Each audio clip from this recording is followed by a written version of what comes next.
नमस्कार दोस्तों, स्वागत है आपका इस वक्त की बड़ी खबर में, जो कि सीधा बंगाल चुनाव से आ रही है। West Bengal opinion poll, north Bengal region में टीएमसी को पछाड़ सकती है बीजेपी। दूसरी बड़ी खबर में बताएंगे, सोनार बांग्ला विजन डॉक्यूमेंट के नाम से 14 को भाजपा जारी करेगा अपना घोषणा पत्र। तीसरी बड़ी खबर में बताएंगे, बंगाल चुनाव में फिल्मी चेहरों की भरमार, क्या बदलेगी बंगाल विधानसभा चुनाव की तस्वीर। इसी प्रकार की बड़ी खबरों में आपको ले जाएंगे। लेकिन अगर आप भी पीएम मोदी के साथ हैं और अगर आपको लगता है बंगाल में भाजपा की सरकार बनने जा रही है और ममता दीदी बुरी तरह हारने वाली हैं, तो आप अभी इस वीडियो को लाइक कीजिए, इस चैनल को सब्सक्राइब कीजिए और घंटी बजाएं और कमेंट में लिखें जय हिंद। रुख करते हैं पहले खबर की तरफ। West Bengal opinion poll, north Bengal region में टीएमसी को पछाड़ सकती है बीजेपी। जी हां दोस्तों, पश्चिम बंगाल में एक बार फिर से ममता बनर्जी की अगुवाई में तृणमूल कांग्रेस की सरकार बन सकती है। वहीं बीजेपी दूसरे नंबर की पार्टी बन सकती है। पिछले विधानसभा चुनाव में महज 3 सीट जीतने वाली बीजेपी इस बार बंगाल में 102 से 112 सीटें जीत सकती है।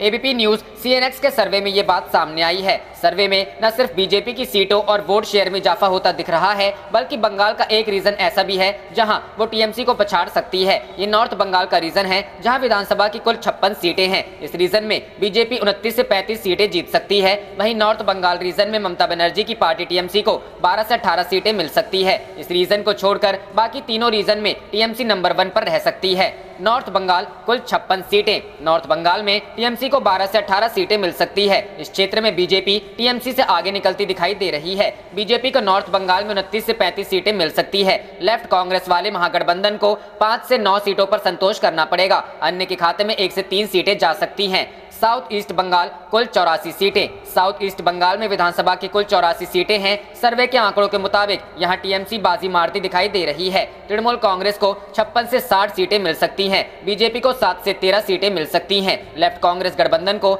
14 से 20 सीटें, तो वहीं अन्य का खाता खाली रह सकता है। ग्रेटर कोलकाता कुल 35 सीट, ग्रेटर कोलकाता रीजन में भी तृणमूल का प्रदर्शन बढ़िया रहने वाला है। सर्वे में टीएमसी को 21 से 27 सीटें मिल सकती हैं। बीजेपी को 8 से 14 सीटें मिल सकती है। कांग्रेस लेफ्ट गठबंधन को अन्य का खाता खाली रह सकता है। साउथ वेस्ट कुल 119 सीटों के लिहाज से साउथ वेस्ट रीजन सबसे बड़ा है। इस रीजन में विधानसभा की कुल 119 सीटें आती हैं। सीएनएक्स एबीपी न्यूज के ओपिनियन पोल के सर्वे के मुताबिक यहां टीएमसी को 60 से 66 सीटें मिल सकती हैं। बीजेपी ज्यादा पीछे नहीं है और वह 51 से 57 सीटें जीत सकती है। कांग्रेस लेफ्ट गठबंधन को 1 से 3, तो अन्य का खाता खाली रह सकता है। रुख करते हैं अगली खबर की तरफ। सोनार बांग्ला विजन डॉक्यूमेंट के नाम से 14 को भाजपा जारी करेगा अपना घोषणा पत्र। जी हां दोस्तों, west Bengal assembly election 2021, Bengal की सत्ता के शिखर पर पहुंचने के लिए पूरी ताकत झोंक रही भाजपा आगामी 14 मार्च को विधानसभा चुनाव के लिए अपना घोषणा पत्र जारी करने की तैयारी में है। इस दौरान पार्टी अध्यक्ष जेपी नड्डा मौजूद रहेंगे। घोषणा पत्र को सोनार बांग्ला विजन डॉक्यूमेंट नाम दिया गया है।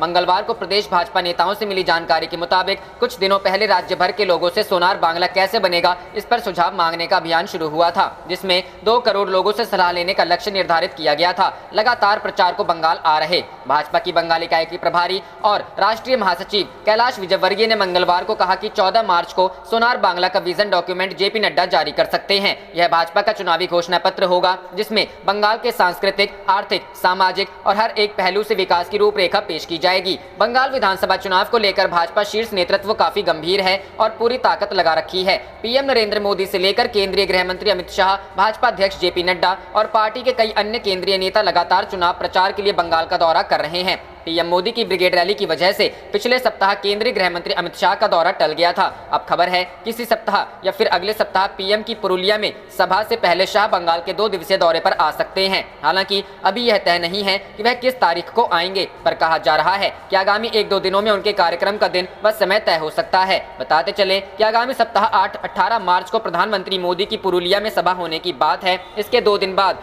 20 मार्च को उनकी एक और रैली बंगाल में हो सकती है। रुख करते हैं अगली खबर की तरफ। बंगाल चुनाव में फिल्मी चेहरों की भरमार, क्या बदलेगी बंगाल विधानसभा चुनाव की तस्वीर। जी हां दोस्तों, बंगाल विधानसभा चुनाव में फिल्मी चेहरों से चुनावी तस्वीर बदलने की कवायद तेज हो गई है। इस समय बांग्ला फिल्म इंडस्ट्री तृणमूल कांग्रेस और भाजपा के राजनीतिक ध्रुवीकरण का नया रणक्षेत्र और हथियार बन चुकी है। टॉलीवुड के नाम से प्रसिद्ध बांग्ला फिल्म इंडस्ट्री पर तृणमूल का प्रभाव 1.5 दशक से है। ममता बनर्जी के सिंगूर और नंदीग्राम आंदोलन तथा 2011 में 34 वर्षों के वामपंथी शासन के खिलाफ परिवर्तन का माहौल बनाने में टॉलीवुड के फिल्मी चेहरों की अहम भूमिका रही है। यही वजह है कि हर एक चुनाव में ममता बनर्जी फिल्मी चेहरों पर दांव खेलती रही हैं और इसमें उन्हें सफलता भी मिली है। लेकिन 2019 के लोकसभा चुनाव में स्थिति बदलने लगी। अब बांग्ला फिल्म हस्तियों का झुकाव भाजपा की ओर है। अभिनेताओं, अभिनेत्रियों और फिल्म निर्देशकों को चुनावी मैदान में उतारने की ममता बनर्जी की रणनीति को अपनाते हुए भारतीय जनता पार्टी ने भी फिल्म उद्योग को अपने पाले में करने का प्रयास शुरू कर दिया है और इसमें उसे सफलता भी मिली है। मशहूर बॉलीवुड अभिनेता मिथुन चक्रवर्ती का भगवा झंडा थामना यह बताने को काफी है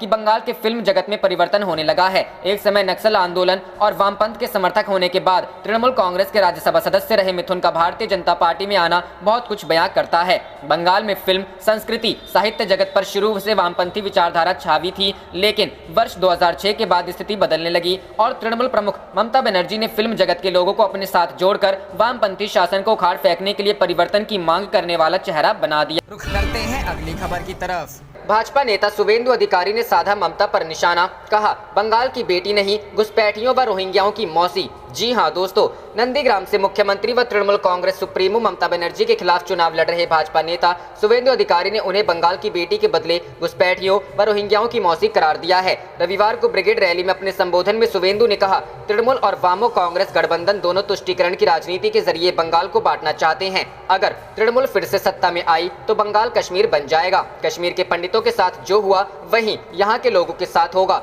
शुवेंदु ने मुख्यमंत्री पर निशाना साधते हुए कहा, बंगाल में कोई भी आपको अपनी बेटी के रूप में स्वीकार नहीं करता। आप घुसपैठियों और रोहिंग्याओं की मौसी हैं। तृणमूल पर निशाना साधते हुए उन्होंने कहा कि सत्ताधारी पार्टी निजी लिमिटेड कंपनी में बदल गई है। टीएमसी प्राइवेट लिमिटेड कंपनी के अध्यक्ष ममता बनर्जी हैं और उनका तोलाबाज भाईपो प्रबंध निदेशक है। तृणमूल के चुनावी रणनीतिकार प्रशांत किशोर पर परोक्ष तौर पर निशाना साधते हुए शुवेंदु ने कहा, माननीय ने 500 करोड़ रुपए खर्च करके एक विचारक को खरीदा है। इसके लिए मनरेगा, पीएम आवास योजना और कोयला, बालू और गाय तस्करी से फंड जुटाया गया है। नंदीग्राम में ममता से प्रतिद्वंदिता पर भाजपा नेता ने कहा, नंदीग्राम मेरे लिए कोई चुनौती नहीं है। मैं ममता बनर्जी को हराने के लिए नंदीग्राम जा रहा हूं और वापस कोलकाता भेज दूंगा। मुझे दी गई जिम्मेदारी के लिए मैं भाजपा नेतृत्व को धन्यवाद देता हूं। मैं नंदीग्राम में कमल खिलाने के लिए काम करूंगा। ममता बनर्जी 50,000 से अधिक वोटों से हारने वाली हैं। वहीं बंगाल भाजपा अध्यक्ष दिलीप घोष ने कहा, भाजपा सूबे की 294 विधानसभा सीटों में से 200 जरूर जीतेगी। हमने आज से इसकी तैयारी शुरू नहीं की है, हमने 5 साल पहले ही तैयारी शुरू कर। रुख करते हैं अगली खबर की तरफ। बंगाल चुनाव, तृणमूल में उठापटक का दौर जारी। सरला मुर्मू के साथ 14 अन्य नेता भी हो सकते हैं भाजपा में शामिल। जी हां दोस्तों, बंगाल में विधानसभा चुनाव से पहले सत्तारूढ़ तृणमूल कांग्रेस में उठापटक का दौर जारी है। मालदा जिले की हबीबपुर विधानसभा सीट से टिकट मिलने के बावजूद पार्टी की नेता सरला मुर्मू ने सोमवार को अपने समर्थकों के साथ टीएमसी छोड़ दी है। सरला मुर्मू के आज ही कोलकाता में भाजपा में शामिल होने की पूरी संभावना है। बंगाल में ये पहला मौका है जबकि प्रत्याशी ने टिकट मिलने के बावजूद अपनी पार्टी छोड़ी है। वहीं सरला मुर्मू के अलावा टीएमसी के 14 अन्य नेता, जिनमें मालदा जिला परिषद के अध्यक्ष गौर चंद्र मंडल और टीएमसी के कोऑर्डिनेटर अमलान भादुड़ी शामिल हैं, भाजपा में शामिल होने के लिए तैयार हैं। ये सभी लोग आज ही कोलकाता में भाजपा के चुनाव कार्यालय में आयोजित योगदान मेले में भगवा झंडा थाम सकते हैं। इसके बाद यह भी खबर है कि मालदा जिला परिषद पर भाजपा का कब्जा हो सकता है। इधर सरला मुर्मू के पार्टी छोड़ने के बाद टीएमसी ने प्रदीप बास्के को हबीबपुर विधानसभा सीट से चुनाव मैदान में उतारा है। दरअसल सरला मुर्मू पुराना मालदा विधानसभा सीट से चुनाव लड़ना चाहती थी, लेकिन टीएमसी ने उन्हें इसके बजाय हबीबपुर से टिकट दे दिया, जिसकी वजह से वो नाराज बताई जा रही थी। भाजपा में शामिल मुर्मू टीएमसी के उन पूर्व दिग्गज नेताओं की लिस्ट में शामिल हो जाएंगी जिन्होंने हाल फिलहाल में पार्टी छोड़ी है। सियासत में कोई किसी का सगा नहीं होता, राजनीति में कब क्या हो जाए किसी को पता नहीं। इस बात का ताजा उदाहरण बंगाल में देखने को मिला है। यहाँ तृणमूल कांग्रेस प्रमुख और मुख्यमंत्री ममता बनर्जी को झटका देते हुए सरला मुर्मू ने प्रत्याशी घोषित होने के बावजूद तृणमूल छोड़ दी। बात यह भी है कि ममता ने मालदा के हबीबपुर निर्वाचन क्षेत्र से उनको टिकट भी दे दिया था। सरला मुर्मू हबीबपुर निर्वाचन क्षेत्र से टिकट पाने के बावजूद आज बीजेपी में शामिल हो जाएंगी। टीएमसी ने बयान जारी करके कहा है कि हबीबपुर विधानसभा सीट पर अपना उम्मीदवार बदल रही हैं क्योंकि सरला मुर्मू का स्वास्थ्य खराब है। टीएमसी का यह पहला मामला है जब किसी नेता ने टिकट मिलने के बावजूद पार्टी छोड़ी हो। रुख करते हैं अगली खबर की तरफ। ममता बनर्जी का रिमोट कंट्रोल किसके हाथ में? प्रशांत और अभिषेक का नाम लेकर बीजेपी दीदी पर हमलावर। जी हां दोस्तों, पश्चिम बंगाल विधानसभा चुनाव को लेकर सियासी गहमागहमी बढ़ती जा रही है। दिन गुजरने के साथ आरोपों के तीर तेज हो रहे हैं। एक दिन पहले ब्रिगेड ग्राउंड में पीएम मोदी ने मेगा रैली को संबोधित किया था। इस दौरान पीएम मोदी ने इशारों में ममता बनर्जी के साथ ही अभिषेक बनर्जी और प्रशांत किशोर पर भी हमला किया था। पीएम मोदी ने कहा था कि दीदी को गुस्सा आ रहा है क्योंकि उनका रिमोट कंट्रोल अब उनके पास नहीं रहा। पीएम मोदी ने ब्रिगेड परेड ग्राउंड में कहा था, दीदी एतो राग केनो, दीदी इतनी क्यों नाराज हैं? क्योंकि उनका रिमोट कंट्रोल अब उनके पास नहीं है। पीएम मोदी ने अपने बयान से टीएमसी के चुनावी रणनीतिकार प्रशांत किशोर और ममता बनर्जी के भतीजे अभिषेक बनर्जी को निशाने पर लिया था। पीएम मोदी से लेकर बीजेपी के तमाम नेता बुआ भतीजा के मुद्दे पर सीएम ममता से सवाल पूछ रहे हैं। पीएम मोदी ने यह भी कहा था कि ममता बनर्जी को सिर्फ एक ही भतीजे के लिए मोह है। पश्चिम बंगाल के बाकी भतीजे भतीजियों को सीएम ममता बनर्जी भूल चुकी हैं। टीएमसी में प्रशांत किशोर और अभिषेक बनर्जी को लेकर कई बार आपसी तनातनी दिख चुकी है। इन्हीं दोनों के पार्टी में बढ़ते दखल के चलते सीएम ममता बनर्जी के पुराने सहयोगी शुभेंदु अधिकारी ने टीएमसी को अलविदा कहकर बीजेपी का दामन थाम लिया था। बंगाल में कहा जाता है कि ममता बनर्जी के बाद अभिषेक बनर्जी पार्टी को लीड करने वाले हैं, लिहाजा अभिषेक बनर्जी की इमेज को चमकाने की कोशिश की जा रही है। वहीं प्रशांत किशोर टीएमसी के लिए चुनावी रणनीति बना रहे हैं। साल 2014 में बीजेपी की प्रचंड जीत के पीछे रणनीतिकार प्रशांत किशोर का ही हाथ था। इसी बीच बीजेपी से भी प्रशांत किशोर की दूरी बढ़ी और आज प्रशांत किशोर टीएमसी के लिए रणनीति बनाने में जुटे हैं। आप देख रहे थे आपका अपना चैनल जय हिंद जय भारत।